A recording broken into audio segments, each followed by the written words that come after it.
अब हम लोग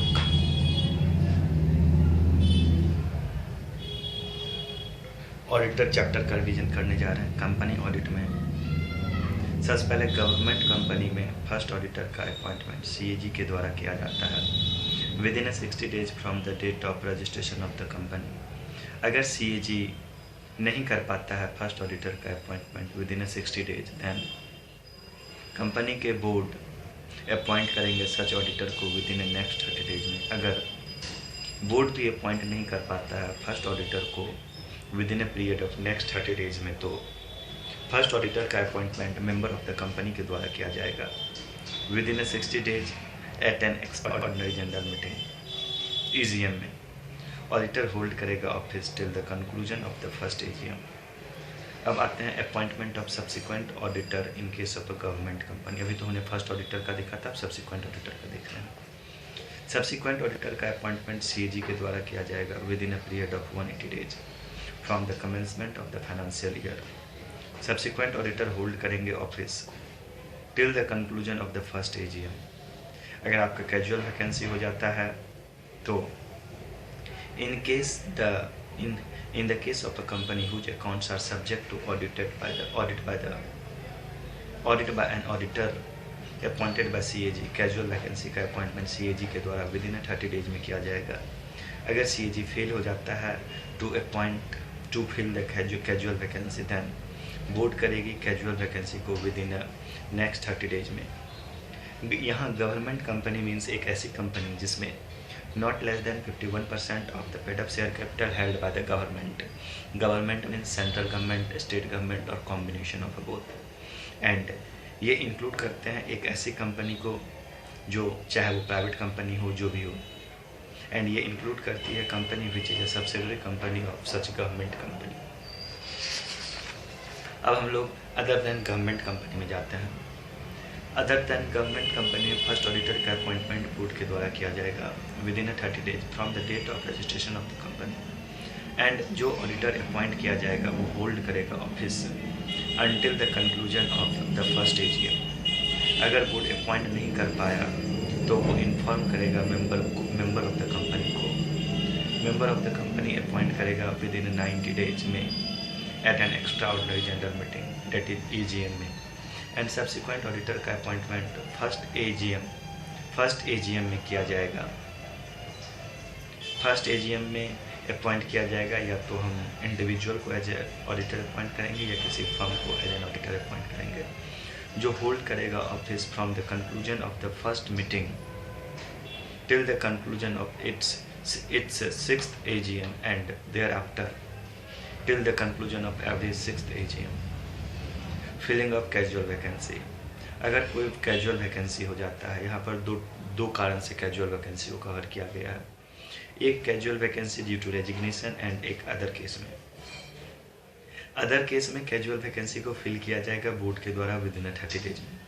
अगर ऑडिटर कंपनी को रिजाइन करके जाता है, दैट मीन्स कंपनी में कुछ झोल झाल हो रहा है, तो यहाँ पे रेजिग्नेशंस में कुछ स्पेशल पॉइंट है। अगर आपका वैकेंसी होता है due to resignations, then appointment किया जाएगा बोर्ड के द्वारा एंड अप्रूव किया जाएगा कंपनी के द्वारा जनरल मीटिंग में with in 3 month of the recommendation of the board. ये ऑडिटर होल्ड करेगा office till the conclusion of next AGM. Resignation के केस में appointment of board plus general meeting में ओआर बोथ लगेगा। अगर कोई ऑडिटर रिजाइन करके जाता है तो उस केस में आपको बोर्ड अपॉइंट करेगी प्लस जनरल मीटिंग में इसे अप्रूव करवाया जाएगा। 9 auditor within a period of 30 days में from the date of resignations form ADT 3 file करेगा। Statement indicating the reason and other facts to company को। ये फॉर्म ADT 3 किसको कंपनी को दिया जाएगा, रजिस्ट्रार को दिया जाएगा, CAG को दिया जाएगा अगर वो गवर्नमेंट कंपनी है। अगर ऑडिटर ऐसा नहीं करता है तो उसको पेनल्टी लगेगा नॉट लेस देन 50,000 रुपया और remuneration which ever is less. Continue failure के केस में 500 रुपये पर डे लगेगा सब्जेक्ट टू मैक्सिमम 5 लाख रुपया। उसके बाद नेक्स्ट हम लोग आते हैं ऑडिटर के अपॉइंटमेंट में। ऑडिटर के अपॉइंटमेंट में pre appointment and post appointment में कंपनी को कुछ काम करना पड़ता है। प्री अपॉइंटमेंट में कंपनी ऑब्टेन करेगा रिटन कंसेंट ऑडिटर से and certificate from auditor that auditor qualified है, प्लस इसके ऊपर कोई भी non disqualification under section 141 sub section 3 नहीं अप्लीकेबल होता है। अपॉइंटमेंट एज पर टेन्योर है जो प्रोवाइड किया गया है एक्ट में। Appointment is with in the time limit. अगर कोई भी पेंडिंग मैटर है प्रोफेशनल मिसकंडक्ट का तो उसको भी डिस्क्लोज करेगा ऑडिटर कंपनी के पास। अब पोस्ट अपॉइंटमेंट, अब ऑडिटर का अपॉइंटमेंट हो गया है, उसके बाद कंपनी का क्या जिम्मेदारी बनती है? कंपनी इंटीमेट करेगा ऑडिटर को एज सुन एज पॉसिबल कि मुबारक हो, मेरी कंपनी में आप ऑडिटर बन गए। एंड कंपनी आरओसी को भी इंटीमेट करेगा अपॉइंटमेंट का regarding appointment of auditor within 15 days of such appointment, within 15 days of such appointment. Okay, अब रिटायरिंग ऑडिटर को रीअपॉइंट किया जा सकता है एट एजीएम में अगर 3 कंडीशन फुलफिल हो जाते हैं। अगर वो डिस्क्वालीफाइड नहीं होता है फॉर रीअपॉइंटमेंट, या ऑडिटर खुद अनविलिंगनेस शो नहीं कर देता है, या उसके या अपॉइंटमेंट के लिए स्पेशल रिजोल्यूशन चाहिए। Special resolution to appoint any other person as an auditor, या स्पेशल रिजोल्यूशन पास कर दिया गया है not to be appointed the retiring auditor. अगर एजीएम कन्विंस नहीं होता है, डेट मीन्स अगर एजीएम ड्यू डेट पर नहीं होता है, देन रिटायरिंग ऑडिटर कंटिन्यू करेगा ऑफिस को। एजीएम हुआ लेकिन न तो न्यू ऑडिटर का अपॉइंटमेंट किया गया ना ही रीअपॉइंट किया गया, इस केस में रिटायरिंग ऑडिटर ही ऑफिस को कंटिन्यू करेगा। अब नेक्स्ट आते हैं रोटेशन ऑफ ऑडिटर। रोटेशन का कंसेप्ट कहाँ अप्लीकेबल होगा? सबसे पहले जितनी भी लिस्टेड कंपनी है, सारे लिस्टेड कंपनी के ऊपर रोटेशन ऑफ ऑडिट का कंसेप्ट अप्लीकेबल हो जाएगा। अनलिस्टेड पब्लिक कंपनी के केस में अगर उसका paid up share capital greater than equal to 10 crore रुपया होता है। प्राइवेट कंपनी के केस में अगर paid up share capital greater than equal to आपका अगर 50 करोड़ रुपया होता है। ऑल अदर कंपनी जिसका paid up share capital below threshold limit है लेकिन पब्लिक बोरोइंग वो greater than equal to 50 crore रुपया लेके रखा हुआ, डेट मीन्स रोटेशन का कंसेप्ट आपका 4 कंपनी पे अप्लीकेबल होगा। सबसे पहले आपका लिस्टेड कंपनी के ऊपर, अगर कोई अनलिस्टेड पब्लिक कंपनी है उसका paid up share capital greater than equal to 50 crore रुपया है। अगर कोई प्राइवेट कंपनी है उसका paid up share capital greater than equal to unlisted public company है उसका paid up share capital greater than equal to 10 crore रुपया है। प्राइवेट लिमिटेड कंपनी है उसका paid up share capital greater than equal to 50 crore रुपया है। ऑल कंपनी जिसका paid up share capital threshold limit that is 10 crore या 50 करोड़ से कम है, लेकिन उन्होंने public borrowing greater than equal to 50 crore रुपया करके रखा है, तो वहाँ पे ऑडिटर के ऊपर रोटेशन का कंसेप्ट अप्लीकेबल हो जाएगा। रोटेशन ऑफ ऑडिटर का कंसेप्ट अप्लाई नहीं होगा ओपीसी के ऊपर एंड स्मॉल कंपनी के ऊपर। स्मॉल कंपनी मीन्स क्या होता है? जिसका paid up share capital less than equal to 50 lakh रुपया है, turnover less than equal to 2 crore रुपया है। अगर रोटेशन ऑफ ऑडिटर का कंसेप्ट अप्लाई होता है तो कंपनी अपॉइंट या रीअपॉइंट नहीं कर सकती है इंडिविजुअल को as auditor for more than 1 term of 5 consecutive year and firm as auditor के केस में for more than 2 term of 5 consecutive year. यहाँ पे cooling 2 terms of 5 consecutive year, यहाँ पे कूलिंग पीरियड आपका 5 years from the completion of his term या such term, मतलब cooling period आपका 5 साल के लिए लगेगा। उसके बाद फिर से आपका अपॉइंटमेंट किया जा सकता है। ओके, उसके बाद डेट ऑफ अपॉइंटमेंट के टाइम पर ऑडिटर फर्म में कोई कोई भी कॉमन पार्टनर नहीं होना चाहिए जिसका टेन्योर एक्सपायर हुआ हो in a company immediately preceding the financial year. अगर कोई firm including individual also operate कर रहा है within the same network में, तो वह भी डिस्क्वालीफाई हो जाएगा to be appointed as auditor of the same company for the next 5 year। जहाँ पर कंपनी अपॉइंट कर रहे हैं 2 या 2 से अधिक ऑडिटर को एज ए जॉइंट ऑडिटर, तो कंपनी फॉलो करेगा रोटेशन ऑफ ऑडिटर इस तरह से कि बोथ या all joint auditor as the case में भी do not complete their terms in the same year, okay. अब हम लोग डिस्क्वालिफिकेशंस बाद में पढ़ते हैं, लास्ट में डिस्क्वालिफिकेशन पढ़ते हैं, नहीं तो मजाक करके हो जाएगा रिवीजन करके।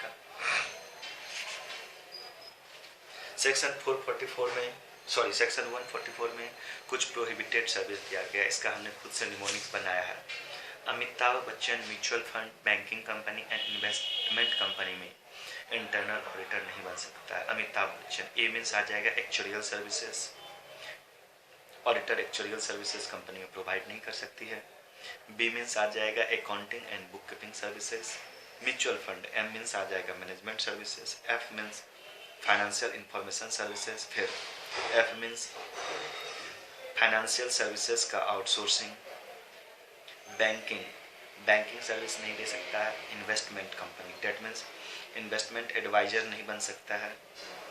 इंटरनल ऑडिटर उस कंपनी का ऑडिटर नहीं बन सकता है। और any other services as may be prescribed.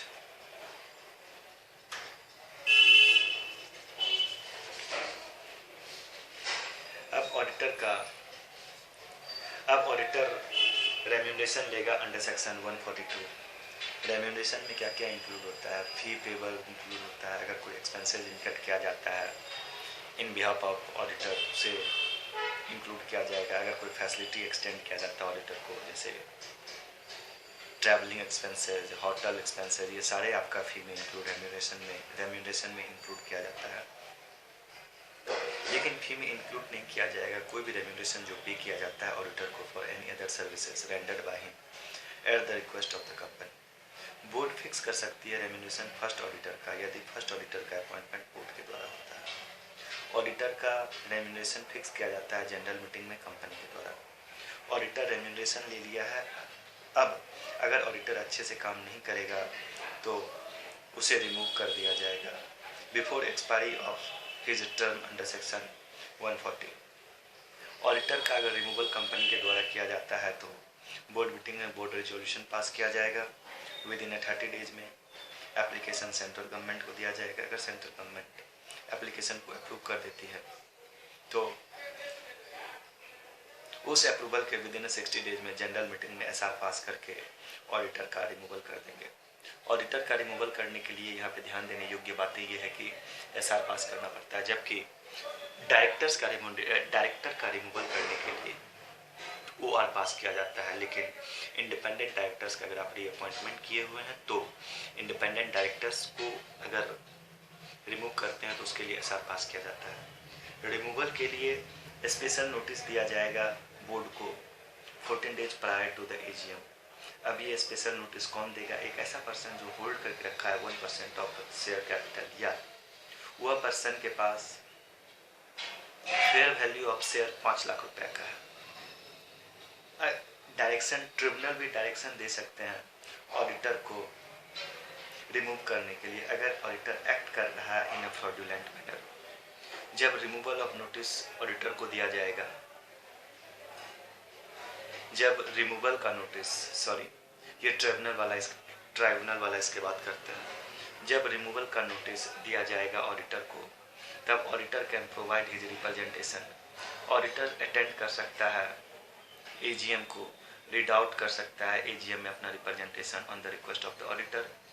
Company reject कर सकती है, it can be rejected by the company अगर ऑडिटर एक्ट कर रहा है टू गेन नीडलेस पब्लिसिटी, या अगर एप्लीकेशन या कंपनी अप्रूवल एनसीएलटी का ले ली है। अब क्या है कि direction by tribunal in case auditor acted in a fraudulent manner for removal if direction by tribunal, direction tribunal suo motu भी दे सकती है, या अगर सेंट्रल गवर्नमेंट ट्रिब्यूनल को एप्लीकेशन दिया है तो tribunal within 15 days from receipt of such application tribunal एक ऑर्डर पास करेगा।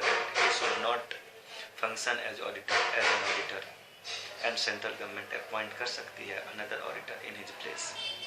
अब जब ऑडिटर को रिमूव किया जाता है ट्रिब्यूनल के द्वारा तो ट्रिब्यूनल ऑडिटर एलिजिबल नहीं होगा to be appointed as an auditor for a period of 5 years from the date of passing of order.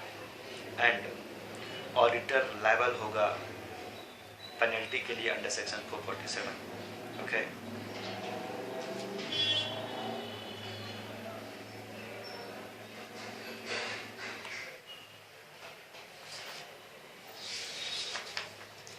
अब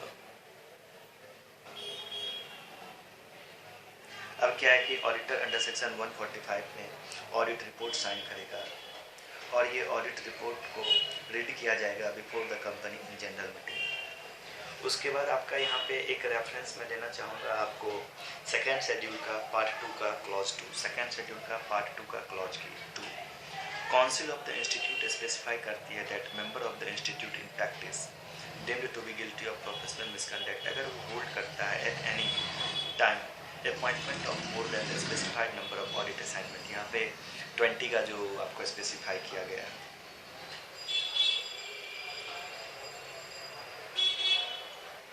of the company if he holds at any time appointment of more than the specified number of audit assignment of the company। Firm के case में specified number of audit assignment every partner of the firm का देखा जाएगा। Maintain करेंगे, ये maintain करेंगे एक record of audit assignment जो एक्सेप्ट किया गया उसके द्वारा या फर्म के द्वारा, उसका रिकॉर्ड उस रजिस्टर में मेंटेन किया जाएगा। अब आपका सेक्शन 147 में पनिशमेंट दिया गया है। बोला गया है कि अगर ऑडिटर कॉन्ट्रावेंशन करता है सेक्शन 143, 139, 144, 145 का, तो उसे पनिशमेंट 25,000 से 5 लाख रुपया तक का लगेगा या 4 times of remuneration whichever is less. अगर ऑडिटर ये गलती फ्रॉडुलेंट इंटेंशन से करता है तो ठीक है आंटी जी, फ्रॉडुलेंट पर्पस से, फ्रॉडुलेंट इंटेंशन से करता है तो इम्प्रिजनमेंट एक्सटेंड किया जाएगा अप टू 1 ईयर। फाइन आपका 25,000 से 25 लाख रुपया तक का लग सकता है या 8 times of remuneration whichever is lower। Consequences क्या होगा? रिफंड, हाँ ठीक है गेट हटा दीजिए। Consequences क्या होगा? रिफंड करेगा ऑडिटर रेम्यूनरेशन को फॉर एनी डिमांड और पे करेगा for loss arising out of incorrect in his audit report या misreading statement of particulars made. उसके बाद हम लोग डिस्क्वालिफिकेशंस देखेंगे।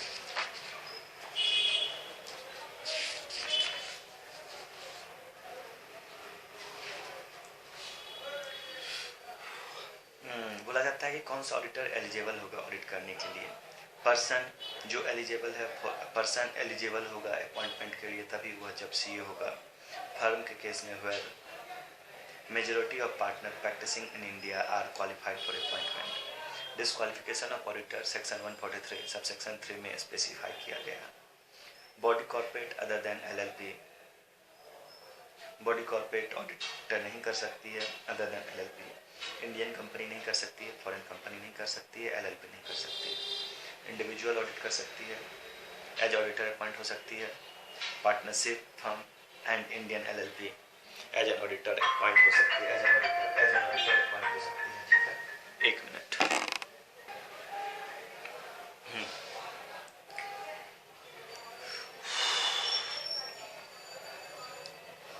कंपनी का कोई भी ऑफिसर या एम्प्लॉय ऑडिटर नहीं हो सकता है। ऑफिसर जैसे director, manager, KMP, shadow director.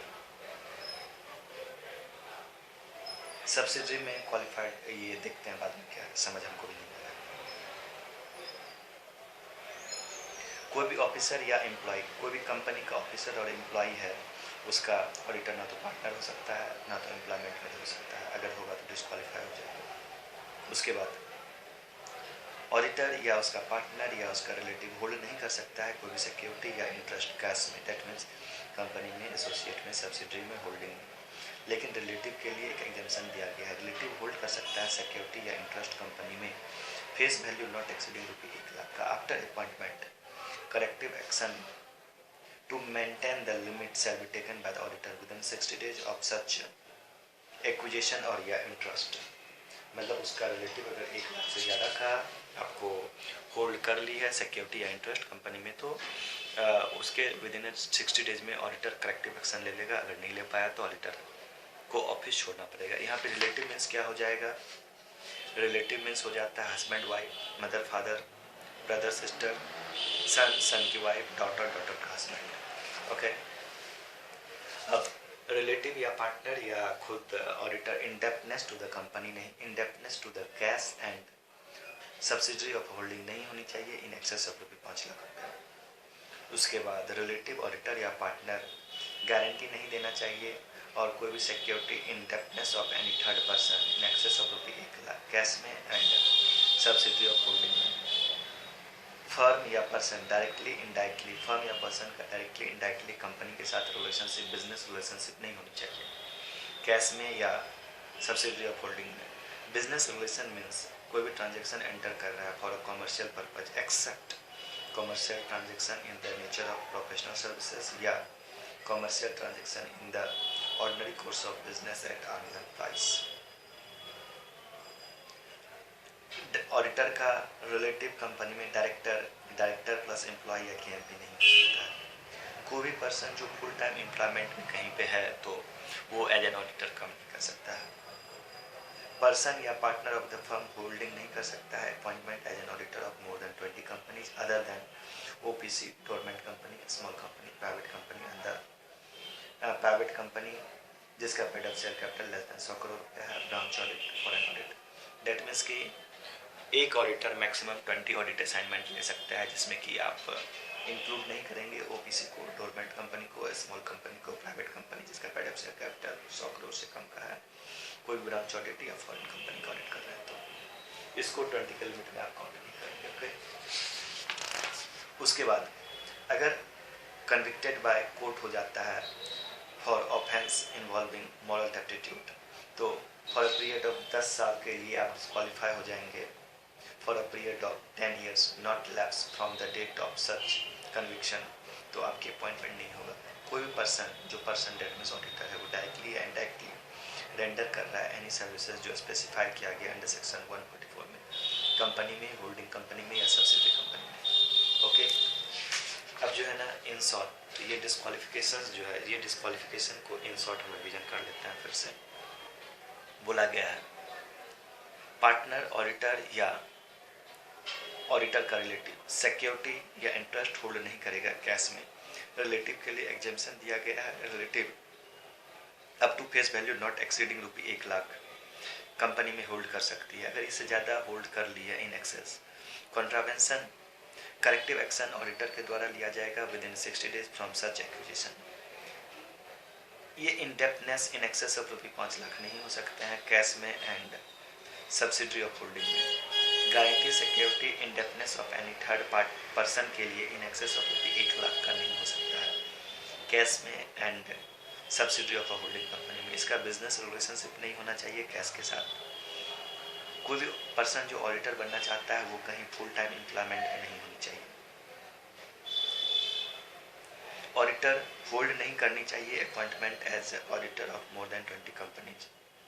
अगर कोई भी ऑडिटर कॉन्ट्रावेन करता है offence involving moral fraud, offence involving fraud या मॉरल टैप्टिट्यूड और उसे कोर्ट के द्वारा सजा दिया गया है तो वह 10 साल के लिए डिस्क्वालीफाई हो जाएगा for a period of 10 years not lapse from the date of such conviction. कोई भी पर्सन अगर डायरेक्टली या इनडायरेक्टली रेंडर करता है कोई भी सर्विस जो अंडर सेक्शन 144 में मेंशन है, वो सर्विस अगर रेंडर करता है कंपनी में, होल्डिंग कंपनी में, सब्सिडरी कंपनी में तो वह ऑडिटर डिस्क्वालीफाई हो जाएगा। इसी के साथ साथ ऑडिटर्स का चैप्टर, ऑडिटर का सेक्शन खत्म होता है। Thank you, God bless you Vikram, all the best. तुम्हें ऑडिट में एग्जाम्शन आए। Thank you.